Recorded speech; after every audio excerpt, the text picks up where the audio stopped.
We continue to give thanks to the Lord, make much of Him and who He is and what He does. But we do that now as we turn our attention to the Word, going to the Bible in Ruth chapter 3.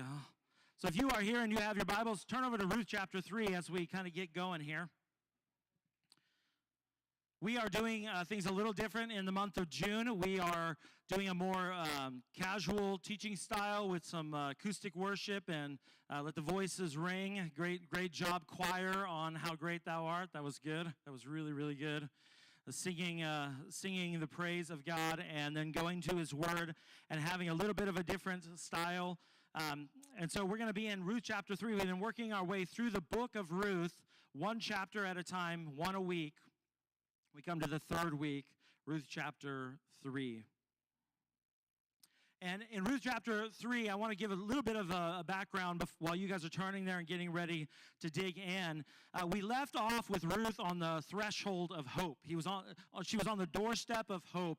Things began to shift throughout chapter 2, and it looked like there might be a glimmer of hope in her life, in Naomi's life, in the life of their family. We watched in chapter 1, Naomi's family unraveled through famine and exile and the death of her husband and her two sons. And all that was left was Naomi and her two daughters-in-law, and they were still in Moab when it began. Naomi hears that the Lord has provided food back in the promised land, back in Bethlehem, and decides she's going to return to the land.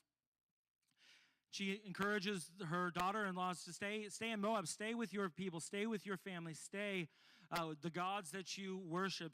There's not a place for you. I have nothing to offer you. And one of the daughters says, okay, I'll stay. The other one says, I'm going with you. No matter what, I'm going with you. And we have that remarkable covenant commitment from Ruth, the Moabite widow, to Naomi, where she says, where you go, I will go. Your people will be my people, and your God will be my God. Pretty remarkable. And all of it kind of captured by this idea of hesed, or loyal love. And Ruth is playing the part of the one who's showing loyal love to Naomi. But it harkens back to the idea that the Lord is gracious and compassionate, slow to anger, and abounding in loyal love or faithfulness, hesed.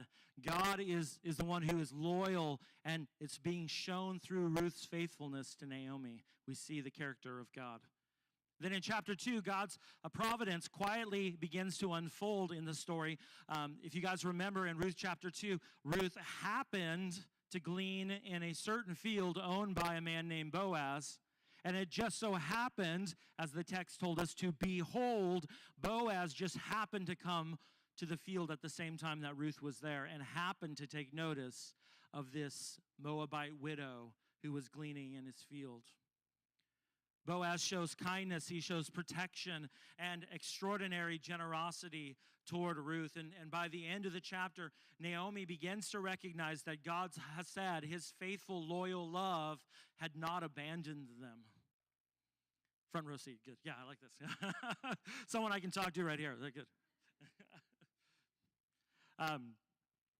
So then we have Boaz is also now showing a character of Christ, a character of God, in the way that he's treating Ruth. He's showing kindness. He's showing protection. He's showing generosity and provision. And so the chapter 2 closed with this important realization that Boaz was not merely